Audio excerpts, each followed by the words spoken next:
माध्यम से भी इनकी सरकार और हमारी सरकार, माननीय नेता प्रतिपक्ष डबल इंजन वाली सरकार की हमारे गांव इनका डारी कांग्रेस बेचारी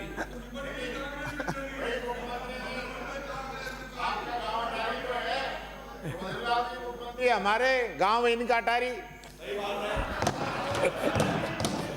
मैं माननीय अध्यक्ष जी कुछ आंकड़े मैं आपको बताना चाहता हूं और माननीय मैं कहना चाहता हूं कि किस तरह से 2023 और 24 के आंकड़े मैं आपके सामने रख रहा हूं।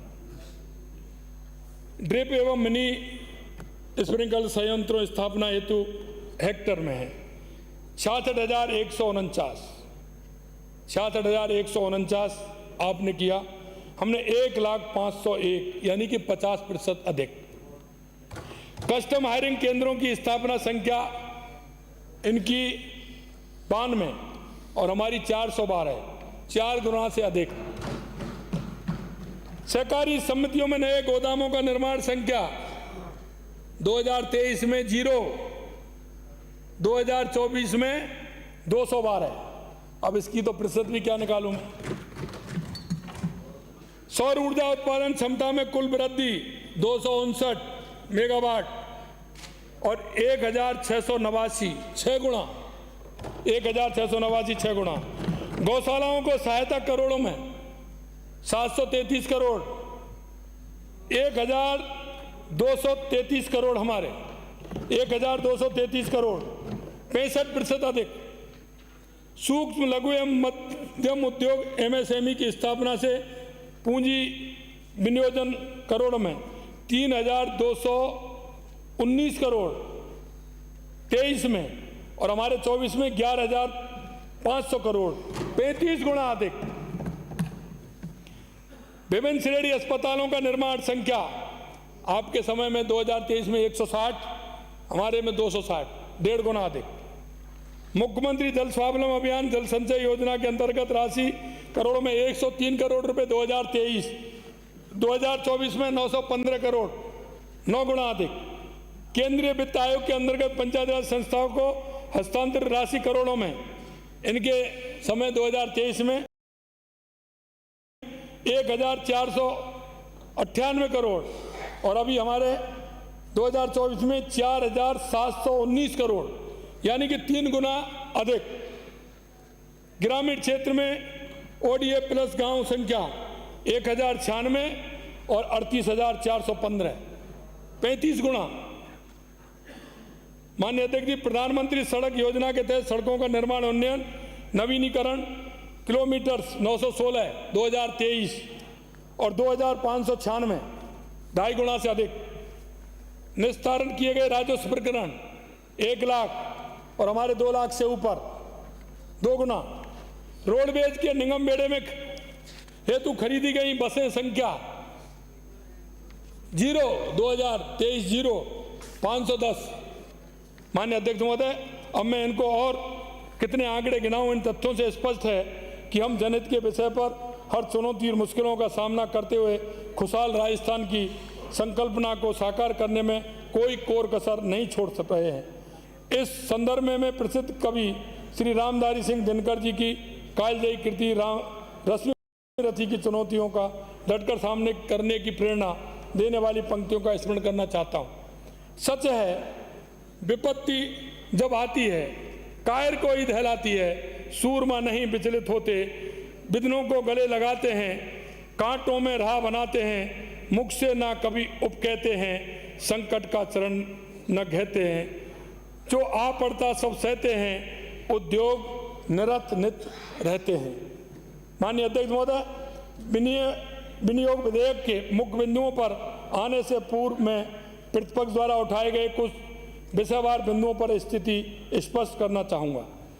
हमारी सरकार नई शिक्षा नीति के उद्देश्य के अनुसार शिक्षा के क्षेत्र में संचालित नीतियों और निर्णयों में आवश्यक सुधार कर उनको प्रभावी रूप से लागू कर रही है। हम विद्यार्थियों के हित को देखते हुए जहां विद्यालयों की स्थिति में लगातार सुधार कर रहे हैं, वहीं आवश्यकता अनुसार संसाधन भी उपलब्ध करवा रहे हैं। आज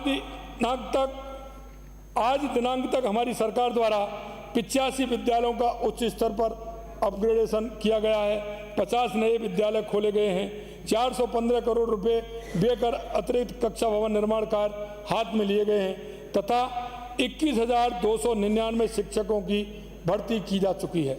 हमारी सरकार द्वारा वर्ष 2025-26 में शिक्षा क्षेत्र में 68,369 करोड़ रुपए का व्यय किया जाएगा, जो कि इनकी सरकार के प्रथम वर्ष 2019-20 किए गए व्यय से 34,291 करोड़ रुपए से लगभग 2 गुना है।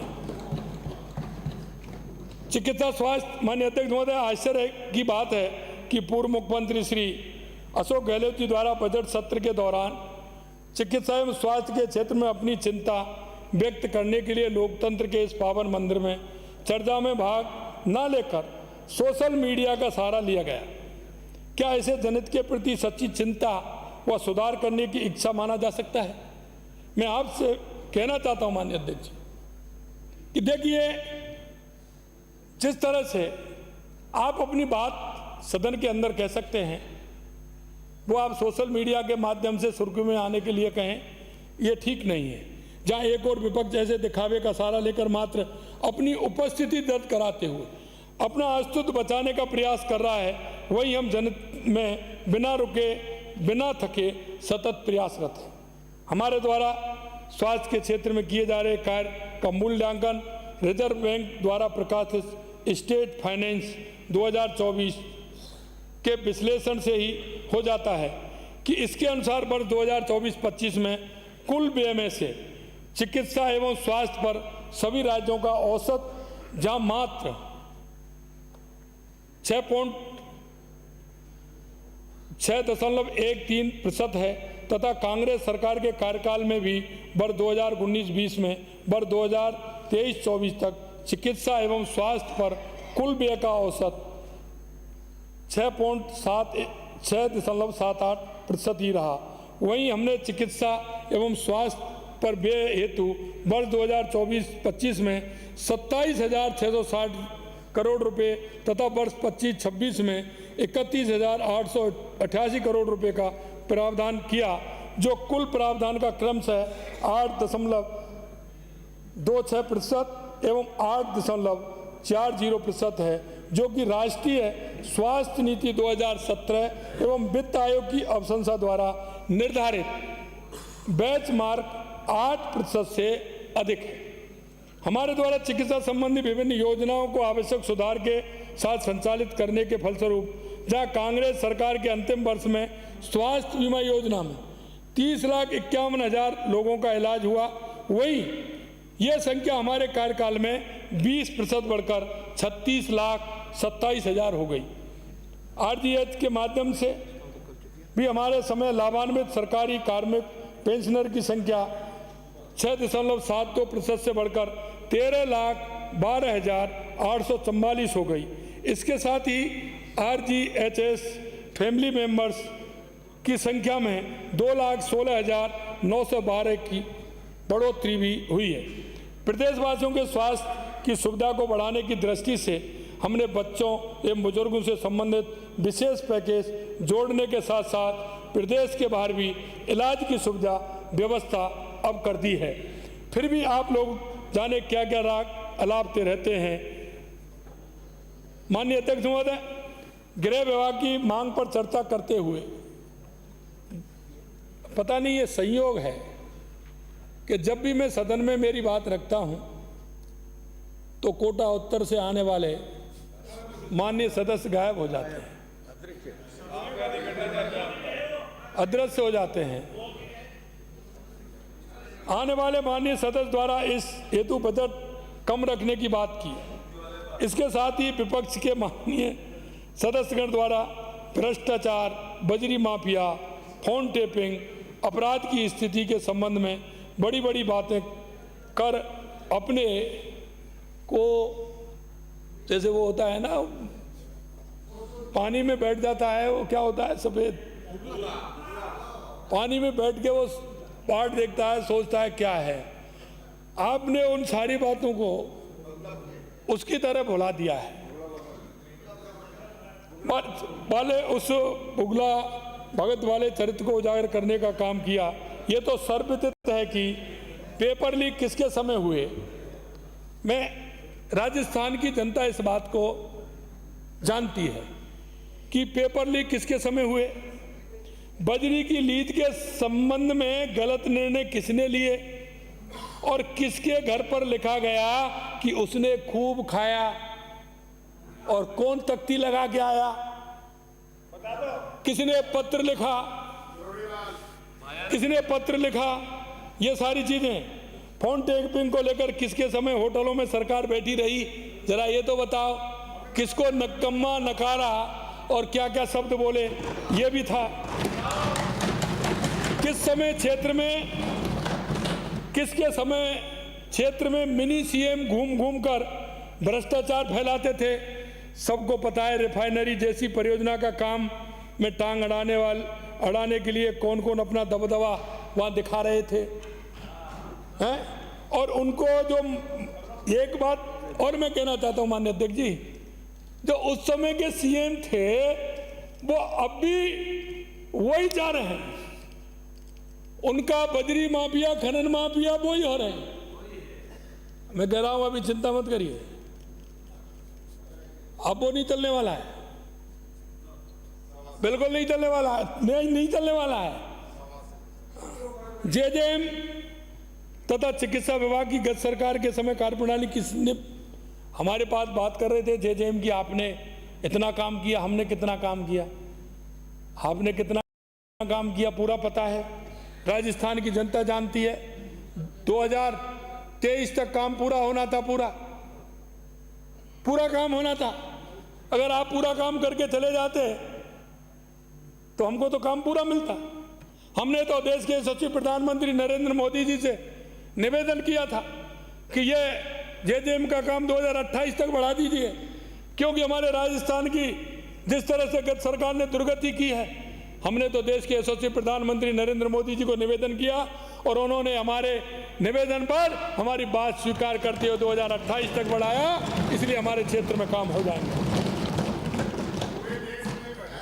पूरे देश में ही बढ़ेगा, पूरे देश में ही बढ़ेगा। अरे एक राज्य में थोड़ी, हम आपकी तरह नहीं है। मैं आपको कहना चाहता हूं, माननीय, मैं कहना चाहता हूं, राजस्थान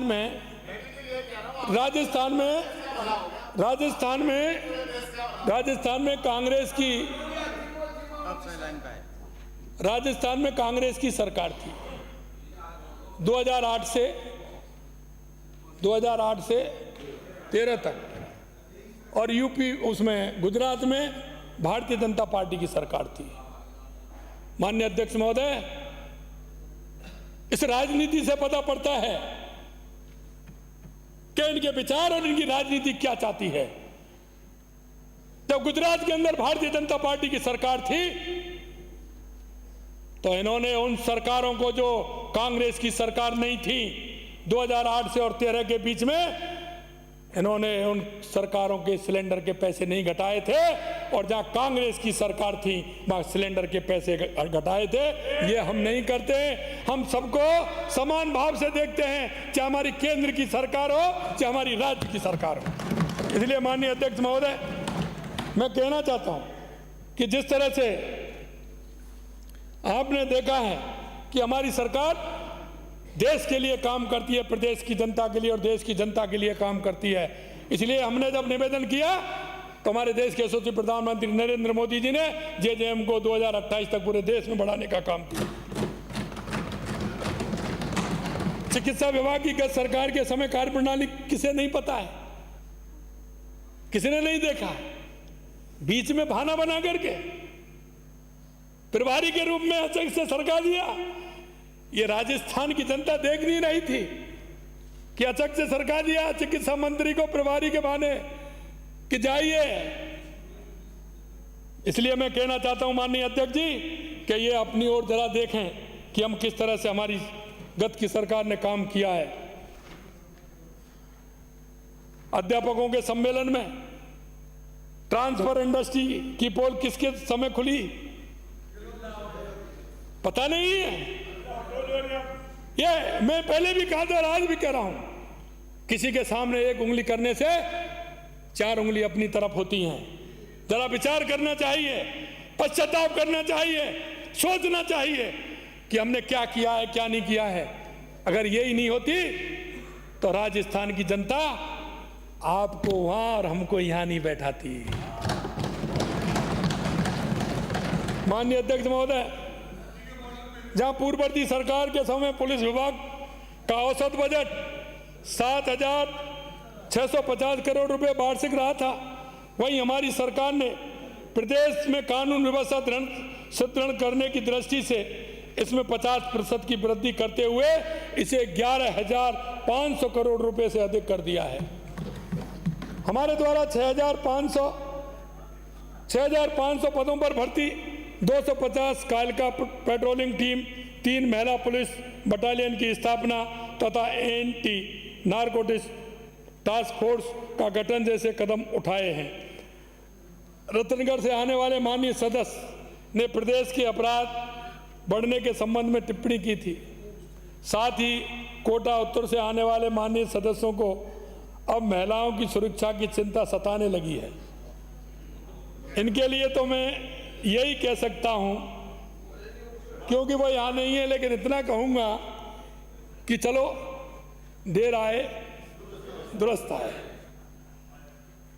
लेकिन वो होते जब ही कहता, क्योंकि मैं माननीय अध्यक्ष जी सदन में कोई नहीं होते हैं, तो अगर कोई विषय होता है तो मैं जिक्र नहीं करता।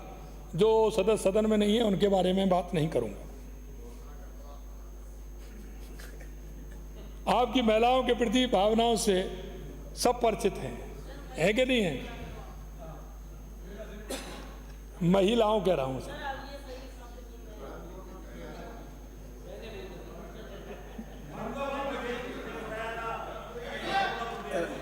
विपक्ष के द्वारा उठाए गए इन बिंदुओं के क्रम में मैं सदन को अवगत कराना चाहूँगा कि गत सरकार के अंतिम वर्ष की तुलना में हमारी सरकार के प्रथम वर्ष में महिला अत्याचार के प्रकरणों में उल्लेखनीय कमी आई है। अब मैं इनको बता देता हूँ, माननीय हमारे प्रतिपक्ष के नेता बता रहे थे, इनको पूरा गणित बताना आवश्यक है। दुष्कर्म के साथ हत्या मामले में 7.32% 7 से अधिक कमी हुई है। दहेज एवं मृत्यु मामलों में 6% से अधिक की कमी हुई है। मैं जल्दी बोल रहा हूँ। दुष्कर्म और बालिका मामलों में लगभग 3% की कमी हुई है।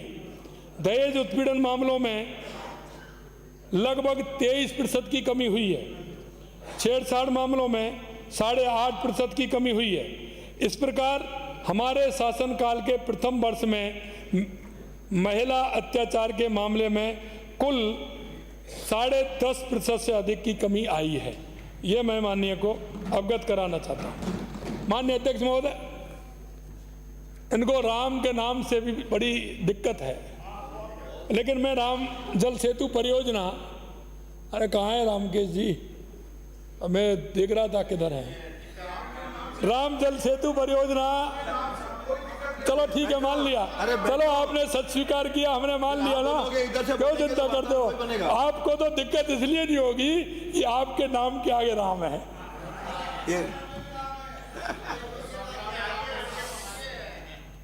और उनके नाम इसीलिए तो वो दोनों बोल रहे हैं कि हमें दिक्कत नहीं है।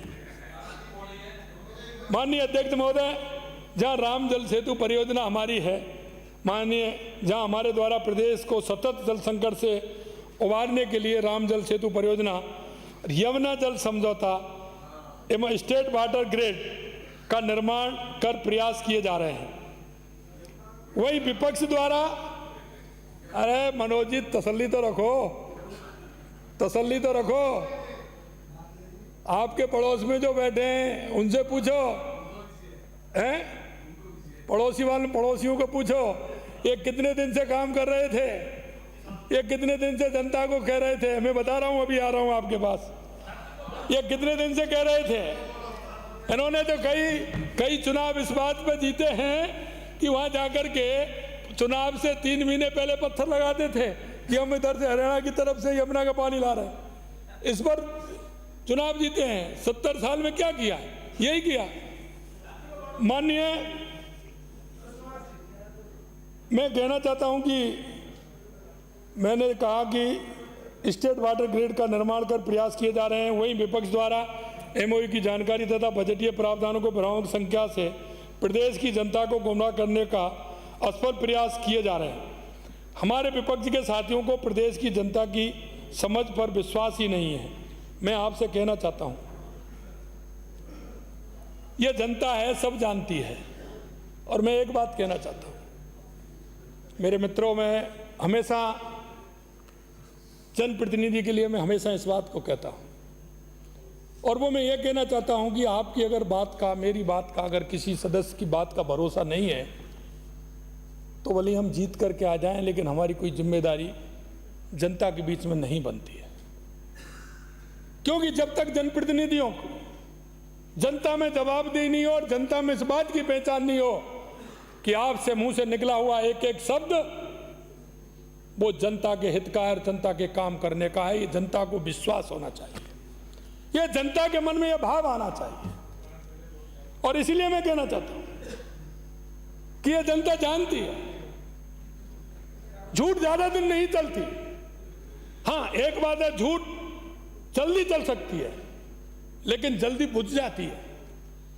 सच धीरे चलता है लेकिन लगातार चलता है। इसमें आपको, हम सभी को ये अंतर समझना होगा। ये सदन में हमको इसलिए नहीं भेजा है कि हम बस आरोप प्रत्यारोप लगाते चलें और हमारी बात को सिरी करते चलें। हमें जनता के बीच में रहते हुए जनता के कामों को ध्यान दिलाना होगा, उनके जिन वायदों को हम करके आए हैं। क्योंकि ये स्थिति होती है कि आदमी से जब बात करते हैं तो उससे कुछ भी हाँ करा लीजिए, कुछ भी कहने को तैयार हो जाता है, लेकिन उसके बाद उसको ध्यान नहीं रहता है। हमने जो जनता से जो वायदा किए, हम एक एक वायदे को जनता को बार बार ध्यान दिलाते हैं। और आपके माध्यम से मैं बार बार इसको रिपीट भी करता हूं, जनसभा के अंदर भी करता हूं और सदन के अंदर भी करता हूं कि जो हमने संकल्प पत्र लिया है, हम उस संकल्प पत्र को पूरा करेंगे।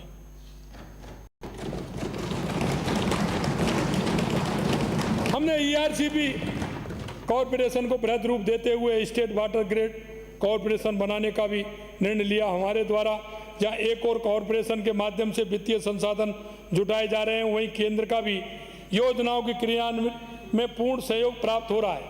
माननीय नेता प्रतिपक्ष को ये तो समझ में आना चाहिए कि यदि हम वेबसाइट पर सबके देखने के लिए एमओए अपलोड कर सकते हैं तो इससे किसी से छुपाने का प्रश्न ही नहीं उठता है। जब हम वहां अपलोड कर सकते हैं, वहां तो सब लोग देख रहे हैं, तो हम कहां छुपाएंगे इसको? इसका तो प्रश्न नहीं लगता। 17 दिसंबर 2024 को मध्य प्रदेश के माननीय मुख्यमंत्री की उपस्थिति में स्वयं माननीय हमारे देश के यशस्वी प्रधानमंत्री जी के द्वारा इस परियोजना का शुभारंभ करने से विपक्ष पूरी तरह से हताश और बौखला गया है। माननीय अध्यक्ष महोदय, इस प्रकार हमारे द्वारा केंद्र और हरियाणा सरकार के सहयोग से हथनी कुंड बैराज से यमुना जल राजस्थान के प्रयास भी अब रंग लाने लगे हैं। और मैं शेखावाटी क्षेत्र के, अभी मनोज जी कह रहे थे तो मैं यही कहना चाह रहा था, मैं पेपर भी लेके आया, अगर इसकी कॉपी अरे सुन तो लो श्रवण जी, सब होगा, सुनिए अरे भाई, अरे माननीय सदस्य, माननीय सदस्य तो अच्छा होगा। अरे इनको ऐसा लग रहा है यमुना से सीधा नल इनके यहाँ पहुंच जाए। मैं आपको बताना चाहता हूं माननीय, ये रंगों का त्योहार है, होली है, और मैं शेखावाटी के रंगों की बौछार भी मैं साथ में दे रहा हूं। और वो मैं ये दे रहा हूं कि दिनांक 5 मार्च को, अभी 5 मार्च को हरियाणा सरकार द्वारा संयुक्त डीपीआर तैयार करने हेतु टास्क फोर्स का गठन कर दिया गया है, और वो ये पेपर मेरे पास है।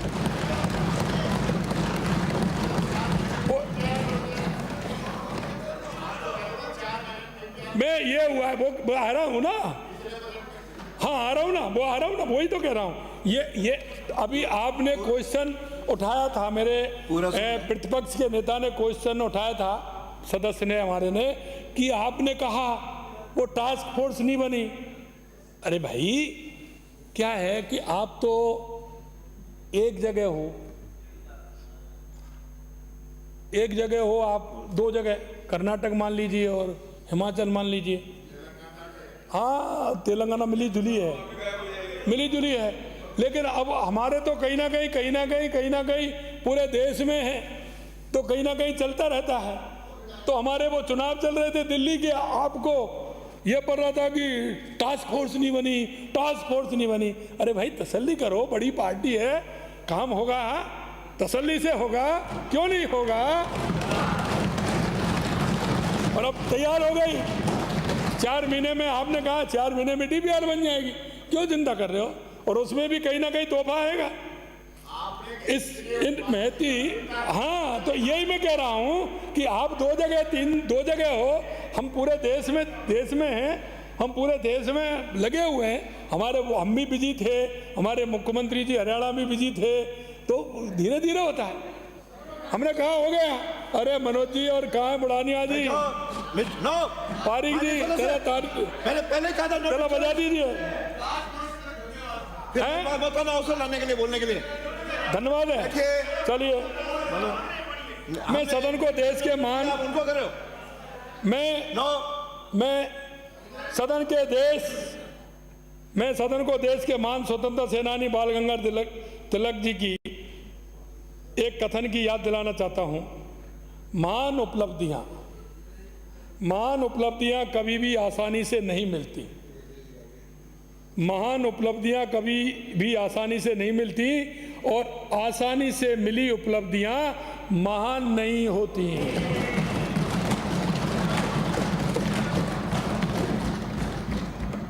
माननीय अध्यक्ष जी, शहरी विकास के मांगों पर चर्चा के दौरान में बार बार आ जाते हैं, क्योंकि शहरी क्षेत्र का काम उन पर ही ज़्यादा रहा था। कोटा उत्तर से आने वाले माननीय सदस्य का वक्तव्य सुन रहा था, इनके द्वारा उठाए गए विभिन्न बिंदुओं का जवाब तो खैर मेरे साथी हमारे शहरी विकास एवं स्वायत्त शासन मंत्री दे चुके, बहुत अच्छी तरह से उन्होंने दिया। किंतु माननीय सदस्य जिस प्रकार जोर से अपनी कमियों छुपाने की दृष्टि से बोल रहे थे, उससे मुझे बहुत ही अचरज हुआ। मैं मात्र उदाहरण स्वरूप उनके समय की कार्यप्रणाली उजागर करने वाले एक काम का जिक्र करना चाहूँगा। सदन को जानकर आश्चर्य होगा, मैं फोटो भी लाया हूँ, उसका फोटो लाया हूँ। ये मेरे भीलवाड़ा के माननीय सदस्य आए होंगे, और उधर तो भीलवाड़ा का कोई है ही नहीं, इधर ही है। हाँ, उधर ही है, हमारे इधर ही हैं। उधर नहीं है ना भीलवाड़ा में, इसलिए कह रहा हूँ उधर ही है भीलवाड़ा शहर में एक ऐसा हाई लेवल ब्रिज इनके समय निर्मित किया गया जिसकी ओर कोई अप्रोच सड़क है ही नहीं, और इस पर क्यों 34 करोड़ रुपए खर्च किए ये तो यही जाने। और वो कैसा है कि एक तरफ से चला गया और बीच में रुक गया, आगे ना जमीन है, ना रोड है, ना जमीन एक्वायर की है। अरे भाई, आपको किससे दुश्मनी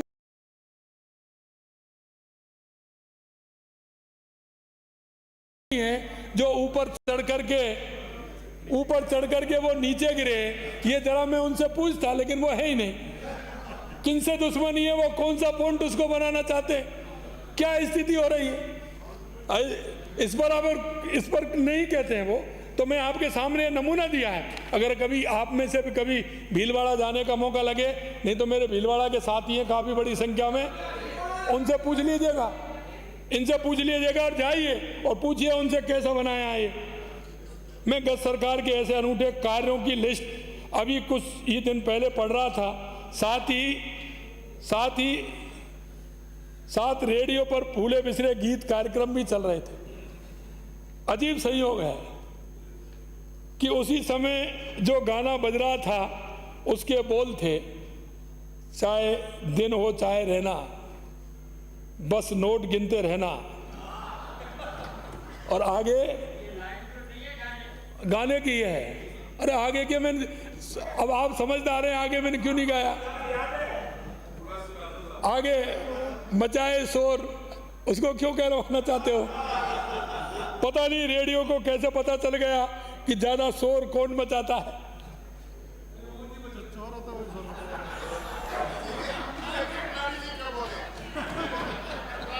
माननीय अध्यक्ष महोदय, जितना जोर देकर माननीय सदस्य हमारी सरकार से अपेक्षा कर रहे थे कि उनके समय के कार्यों की जांच करवाई जाए, तो मुझे, क्योंकि बुजुर्ग हैं, सीनियर हैं, तो इनके अनुरोध को स्वीकार करते हुए मैं उच्च स्तरीय समिति गठित कर ऐसे समस्त कार्यों की जांच कराने की घोषणा करता हूं।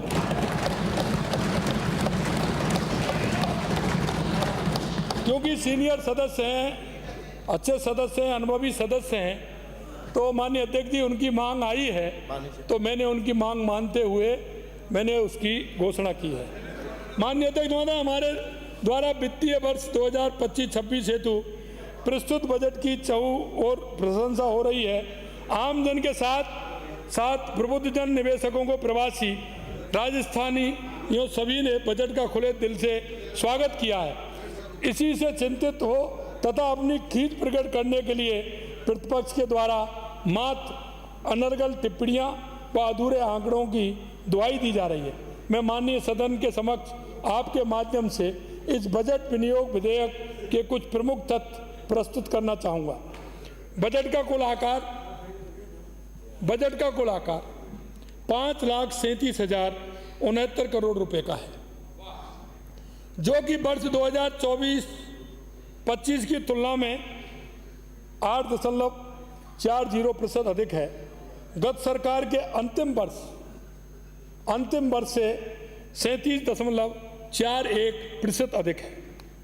यहाँ यह भी उल्लेखनीय है कि वेज एंड मीन्स को हटाते हुए वास्तविक व्यय के लिए वर्ष 2025-26 हेतु 4,17,069 करोड़ रुपए का प्रावधान उपलब्ध होगा। आधारभूत संरचना के निर्माण तथा प्रदेश के दीर्घकालीन विकास की दृष्टि से पूंजीगत व्यय हेतु 53,686 करोड़ रुपए का प्रावधान रखा है। यह वर्ष 2023-24 के व्यय से 2 गुना से अधिक है। यह भी उल्लेखनीय है कि जहां कांग्रेस सरकार के कार्यकाल में औसतन पूंजीगत व्यय जीएसडीपी का मात्र 1.64% ही था, वहीं हमारी पूर्ववर्ती एवं वर्तमान सरकार द्वारा यह औसत लगभग 2.5% रखा जा रहा है। राजकोषीय घाटा FRBM एक्ट की अनुमत सीमा में 4.25% अनुमानित किया गया है, जो कि कांग्रेस की गत सरकार के औसत 4.34% से कम है। हमारे द्वारा प्रदेश के बजट में ऋण भार पर नियंत्रण करते हुए डेट जीएसडीपी रेशियो मात्र 36.50% प्रभावित किया गया है। यहाँ यह उल्लेखनीय है कि ऋण के संबंध में जोर जोर से बोलने वाले विपक्ष की गत सरकार के समय यह प्रतिशत 37.83 रह गया था। अध्यक्ष महोदय, हमारे प्रयासों के फलस्वरूप प्रति व्यक्ति आय में भी राष्ट्रीय स्तर पर हो रही वृद्धि से कहीं अधिक 11.04% वृद्धि के साथ यह 1,85,053 रुपये वार्षिक होना संभावित है। कृषि बजट में 14.67% वृद्धि करने के साथ ही प्रदेश का प्रथम ग्रीन बजट 27,854 करोड़ रुपए का दिया जा रहा है। आसपुर से आने वाले माननीय सदस्य सहित प्रतिपक्ष के कुछ अन्य सदस्यों ने भी अनुसूचित जाति, अनुसूचित जनजाति के कल्याण संबंधी व्यय पर चिंता व्यक्त करते हुए श्रद्धेय बाबा साहब अम्बेडकर पर भी अपने विचार व्यक्त किए हैं। आश्चर्य है